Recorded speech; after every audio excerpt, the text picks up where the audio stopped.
Hi friends, this is dietitian Nisha Gupta. Welcome to my channel heal life. आज हम महिलाओं में होने वाले पीरियड्स के पेन के बारे में बात करेंगे।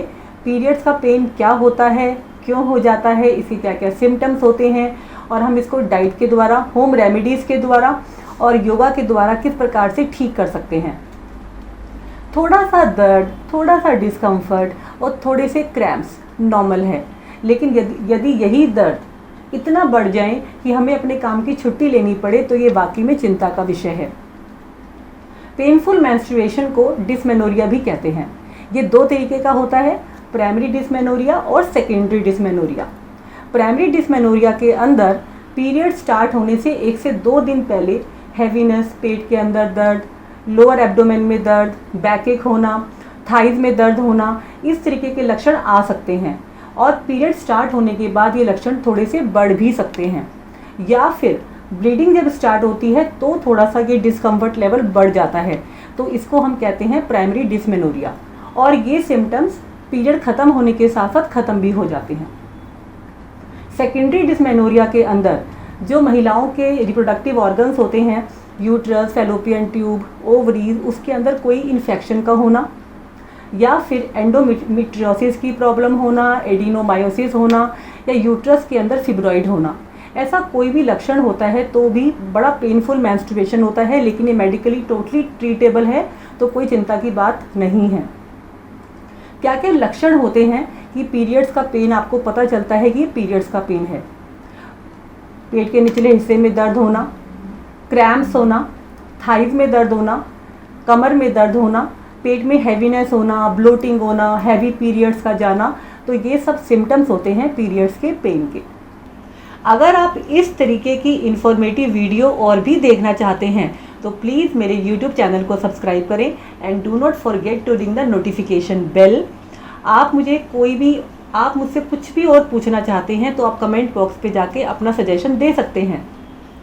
क्या क्या कारण होते हैं कि पीरियड्स का पेन होता है? पीरियड स्टार्ट होने से पहले यूट्रस की लाइनिंग, जिसको कि एंडोमेट्रियल सेल्स भी कहते हैं, वो टूटना स्टार्ट हो जाती है।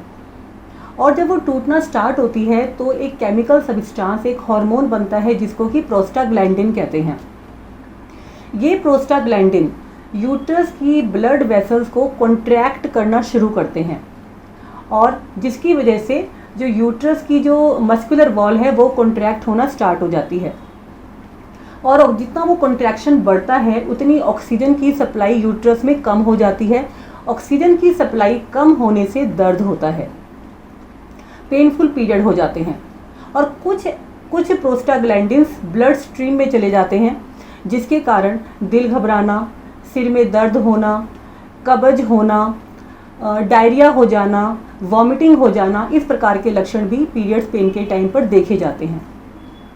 कुछ ड्रग्स जैसे कि NSAID, non steroidal anti inflammatory drugs कहते हैं जिनको, फॉर एग्जांपल आइब्यूप्रोफिन, तो इनको लेने से जो पीरियड्स का पेन होता है वो ख़त्म हो जाता है, क्योंकि प्रोस्टाग्लैंडिन का निर्माण थोड़ा सा कम कर देते हैं, जिसकी वजह से मसल की जो कॉन्ट्रैक्शन होती है यूट्रस की वो कम हो जाती है, ऑक्सीजन की सप्लाई बढ़ जाती है और पीरियड्स के पेन में आराम पड़ जाता है।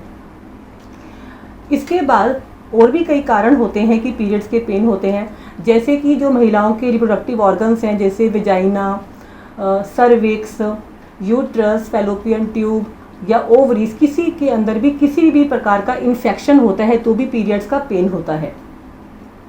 फिब्रॉइड्स के कारण भी, अगर फिब्रॉइड्स हो गए हैं, यूट्रस की मस्कुलर वॉल पे हो जाते हैं फिब्रॉइड्स, उसके कारण भी पीरियड्स का पेन होता है। नेक्स्ट कारण है PMS, pre menstruation syndrome. Hormone change के कारण पीरियड स्टार्ट होने से 1 से 2 हफ्ते पहले ये सारे जो सिम्टम्स होते हैं, क्रैम्प्स होना, ब्लोटिंग होना, लोअर एब्डोमेन में दर्द होना, ये सारे सिम्टम्स आने शुरू हो जाते हैं और जब पीरियड्स ख़त्म होते हैं तो ये सिम्टम खुद ब खुद ख़त्म हो जाते हैं। एंडोमेट्रियोसिस के अंदर यूट्रस की लाइनिंग के सेल जब कहीं और भी ग्रो करने लग जाते हैं, जैसे कि फैलोपियन ट्यूब पर, ओवरी पर, और वहाँ पर एक्टिव हो जाते हैं, ब्लीडिंग के टाइम पर ब्लीड करना स्टार्ट कर देते हैं।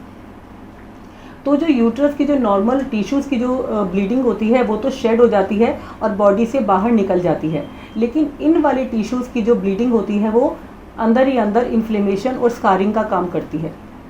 एंडोमेट्रियोसिस का ट्रेडमार्क सिंबल है पेनफुल मेंस्ट्रुएशन, और ये प्रोग्रेसिवली पेनफुल रहती है, या फिर पिछले कुछ दिनों से बहुत ज़्यादा पेनफुल हो गई है जो कि पहले नहीं थी, या रिलेशन के टाइम पर बहुत ज़्यादा पेन हो रहा है जो पहले नहीं होता था। तो आप अपने आप को एंडोमेट्रियोसिस के लिए ज़रूर इवैल्यूएट करवाएं। फिब्रॉइड्स जो कि यूट्रस की मस्कुलर वॉल के अंदर बन जाते हैं, वो भी एक कारण होते हैं पेनफुल पीरियड होने का। एडिनोमायोसिस ऐसा रेयरली होता है कि यूट्रस की लाइनिंग यूट्रस की मस्कुलर वॉल के अंदर ग्रो कर जाए, तो भी पीरियड्स बहुत पेनफुल हो जाते हैं। लेकिन कोई चिंता की बात नहीं है, टोटली मेडिकल में सभी का इलाज है, मेडिकली आप हर चीज़ ट्रीटेबल है। PID पेल्विक इन्फ्लेमेटरी डिसीज़, इसके अंदर जो रिप्रोडक्टिव ऑर्गन्स होते हैं, फैलोपियन ट्यूब, वेजाइना या फिर यूट्रस या ओवरीज, किसी के अंदर भी बैक्टीरियल इन्फेक्शन का हो जाना, उसकी वजह से भी जो पीरियड्स होते हैं वो पेनफुल हो जाते हैं।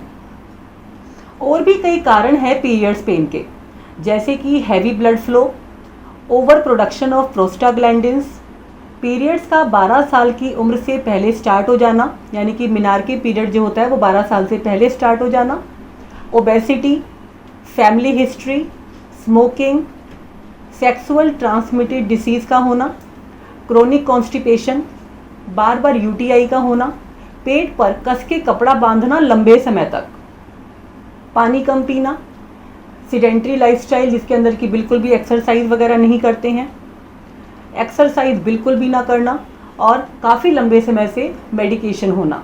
तो ये बहुत सारे कारण होते हैं जिसके कारण की पीरियड्स पेन हो जाता है। अब हम बात करेंगे डाइट सेक्शन की। जो फूड हमारे शरीर से इन्फ्लेमेशन को, दर्द को दूर करे, वो खाना हमारे लिए सबसे अच्छा होता है। इसके लिए वेजिटेरियन डाइट और प्लांट बेस्ड फूड सबसे अच्छा माना जाता है। जितना ज़्यादा एस्ट्रोजन का लेवल कम होगा हमारे शरीर में, उतना ही हमारे शरीर में दर्द और सूजन भी कम होगी।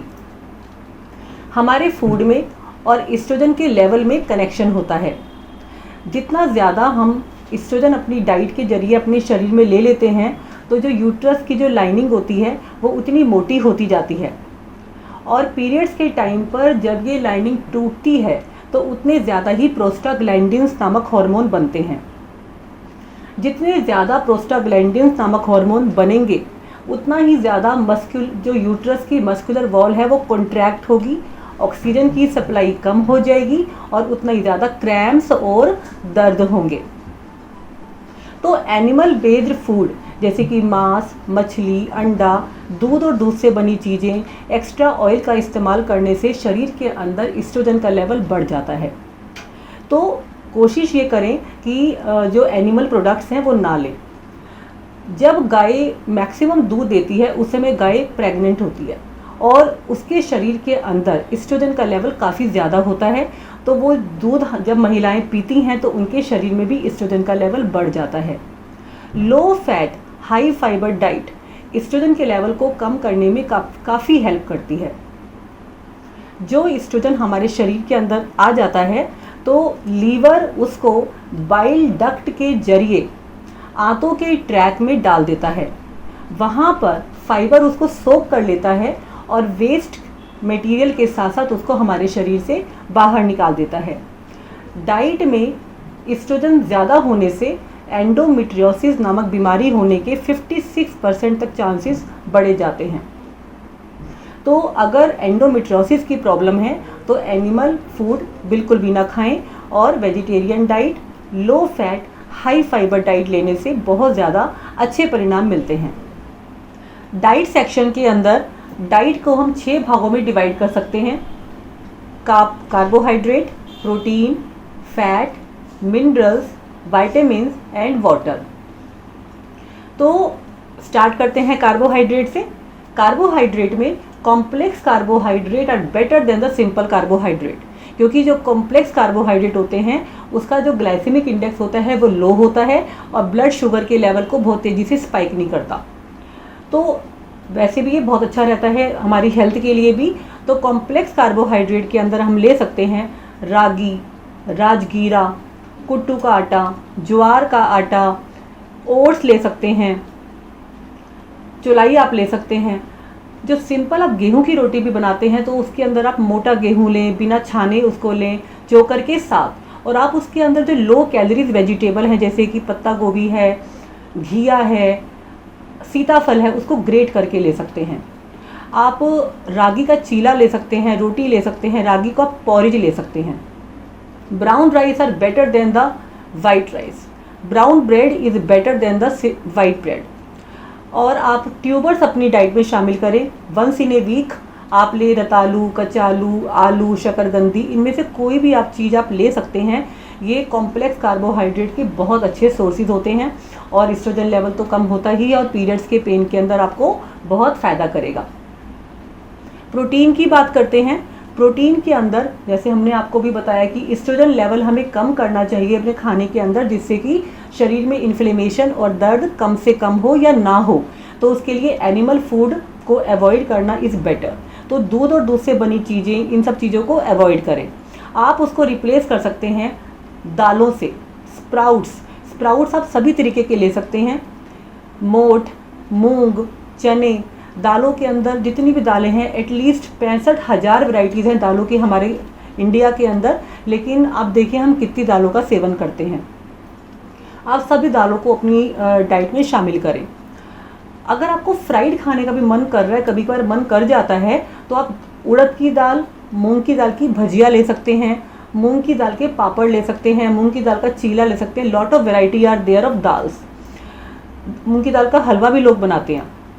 Now come to the fat के अंदर अपनी डाइट के अंदर ओमेगा 3 को शामिल करना बिल्कुल भी ना भूलें। ओमेगा 3 के इतने फ़ायदे हैं, ये आपको मेरी जो पीछे एक वीडियो आई थी effect of food on the brain, आपको उससे भी पता चल जाएगा। तो ओमेगा 3 के जो सोर्सेज हैं वो सरसों का तेल है, कैनोला ऑयल है, ऑलिव ऑयल है और देसी घी, तिल। नट्स के अंदर आप शामिल करें बादाम, अखरोट, पम्पकिन के सीड, सनफ्लावर के सीड, इनको सोक करके लें। सीड्स के अंदर चिया सीड, सब्जा सीड, हलीम का सीड और अलसी के बीज, तो आप इनको लेंगे तो आपका जो फैट का प्रोपोर्शन है वो बिल्कुल अच्छे तरीके से पूरा हो जाएगा। Now come to the minerals के अंदर स्टार्ट करते हैं मैंगनीज़ की जो मैंगनीज़ एक ऐसा मिनरल है जिससे कि जो पेन रिलीव हो जाता है, क्रैम्प्स कम होना स्टार्ट हो जाते हैं। कैल्शियम के सप्लीमेंट्स बहुत इंपॉर्टेंट रहते हैं क्योंकि कई बार कैल्शियम हमारी बॉडी में एब्जॉर्ब ही नहीं होता है, तो आप उसके लिए CCM की टैबलेट भी ले सकते हैं। कैल्शियम सिट्रेट कहते हैं, आप उसको हल्के नाश्ते के बाद ले सकते हैं। मैग्नीशियम लेने से जो पीरियड्स का पेन होता है वो कम हो जाता है, मसल रिलैक्स हो जाती है। बोरोन हमारे शरीर के अंदर कैल्शियम और फॉस्फोरस को एब्जॉर्ब करने में हेल्प करता है। आपको इसके जो सारे सोर्सेज हैं सारे मिनरल्स के, वो आपको स्क्रीन पे दिख जाएंगे। Now come to the fruit part के अंदर जितने भी मौसम के फल हैं जो आपके मार्केट में इजीली अवेलेबल हैं और सस्ते हैं, आप उन फ्रूट्स को अच्छे से खाएं। फिर भी आपको जो फ्रूट्स आपको अच्छे रहते हैं वो आपको आपके डिस्प्ले में दिख जाएंगे। सब्जियां as same with the fruit, जो सब्जियां आपकी मार्केट में इजीली अवेलेबल हैं, हरी पत्तेदार सब्जियां जो आपको बिना कीड़ों के, कई बार जब चीज़ ख़त्म होने वाली होती है तो उसमें खराबी आनी स्टार्ट हो जाती है, जो फ्रेश आपको सबसे कम दामों में अवेलेबल है, आप उन सब्जियों का सेवन करें। पानी हमारी लाइफ के अंदर बहुत ही इंपॉर्टेंट भूमिका अदा करता है क्योंकि पानी पीने से ही वाटर रिटेंशन दूर होती है, ब्लोटिंग दूर होती है, कॉन्स्टिपेशन ठीक होती है। क्योंकि हमने आपको इसके जो कारण थे पीरियड्स पेन के उसके अंदर बताया था पानी कम पीना और क्रोनिक कॉन्स्टिपेशन की वजह से भी पीरियड्स का पेन होता है। तो पानी को अपनी डाइट में शामिल करना बहुत इंपॉर्टेंट है। अपने इन्वायरमेंट और वर्क मोड के अकॉर्डिंग आपको 12 से 13 गिलास पानी एक दिन में पीना चाहिए। पानी के जो अन्य रूप हैं, दालचीनी का पानी, सारे सीड्स का पानी, हलीम seed water, chia seed water, सब्जा के सीड वाटर, आप इन सब पानी को ले सकते हैं। टर्मेरिक जो है, हल्दी, एंटी इन्फ्लेमेटरी है, पेन को दूर करता है, तो आप हल्दी की चाय ले सकते हैं, हल्दी का पानी ले सकते हैं। अदरक, जिंजर, वो एंटी रिलीविंग है, एंटी स्पास्मोडिक है, जिसकी वजह से पेन दूर होता है, सूजन दूर होती है, तो आप अदरक की चाय ले सकते हैं। मिंट टी लें, धनिया टी लें, मतलब आप इसको कम लेंगे तो आप इसको टी बोल सकते हैं, ज़्यादा लेंगे तो पानी बोल सकते हैं, क्योंकि हम आपको दूध डालने के लिए तो मना ही कर रहे हैं। तो ये सब आप सारे वाटर अपनी डाइट में आप शामिल कर सकते हैं। अब मैं आपको बताऊंगी पीरियड्स पेन को दूर करने के लिए क्या हमें करना चाहिए और क्या नहीं करना चाहिए। तो पहले बात करते हैं क्या करना चाहिए।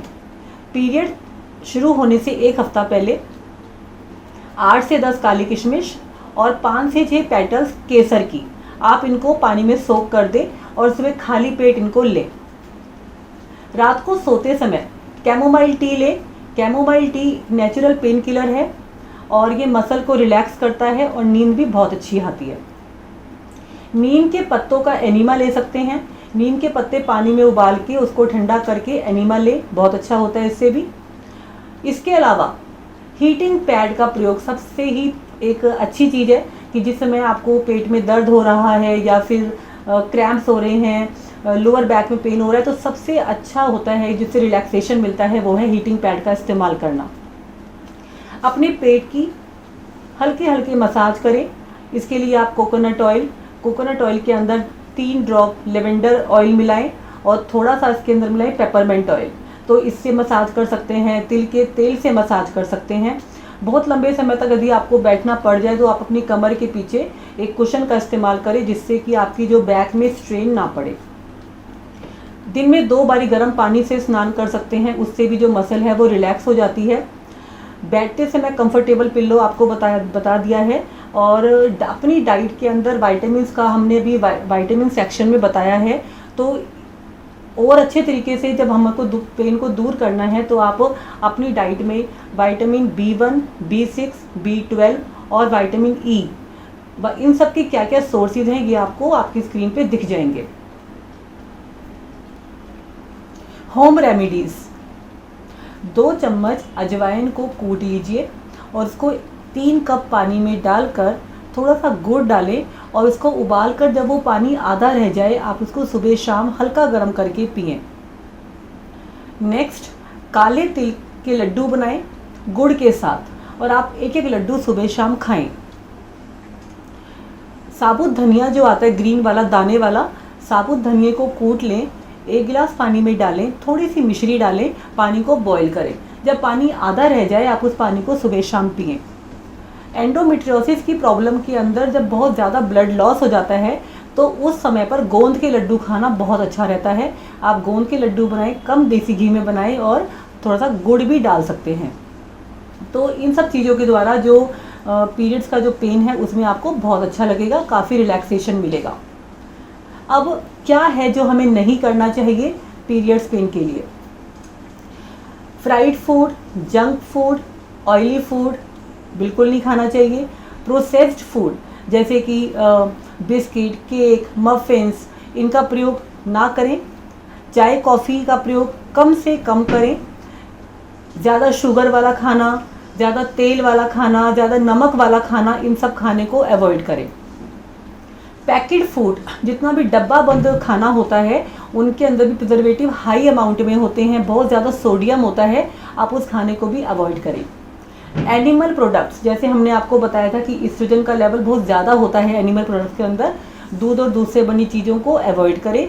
पीरियड्स की प्रॉब्लम है तो रिफाइंड ग्रेन्स, जैसे कि गेहूं का जो रिफाइंड फॉर्म होता है वो होता है सूजी, और सूजी का रिफाइंड फॉर्म होता है मैदा।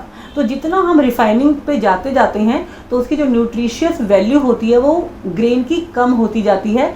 तो आप रिफाइनिंग वाले जो फूड है उनका प्रयोग ना करें। हेल्दी पीरियड्स के लिए एक्सरसाइज, योगा, प्राणायाम बेहद फ़ायदेमंद होता है। एक्सरसाइज करने से ऑक्सीजनेटेड ब्लड का सर्कुलेशन यूट्रस में अच्छे तरीके से होता है, जिससे कि कॉन्ट्रैक्शन और क्रैम्प्स कम हो जाते हैं और दर्द दूर हो जाता है।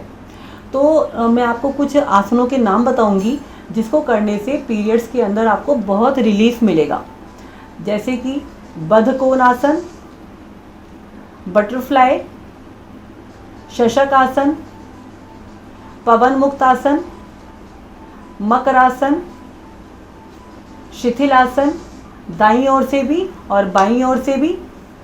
शवासन, योग निद्रा। इसके अलावा जिन आसनों में स्वादिष्ठान चक्र जागृत होता है वे आसन करें। अब मैं आपको एक बीज मंत्र बताती हूँ। यदि आप पीरियड्स के दिनों में इस बीज मंत्र को करेंगे तो आपको बहुत फ़ायदा मिलेगा। अब जिस भी आसन में सरलतापूर्वक बैठ सकते हैं वे बैठ जाएं। दोनों हाथों को ज्ञान मुद्रा में रखें, आंखें बंद कर लें। व के ऊपर बिंदी, इसका हम साउंड करेंगे। श्वास भरें,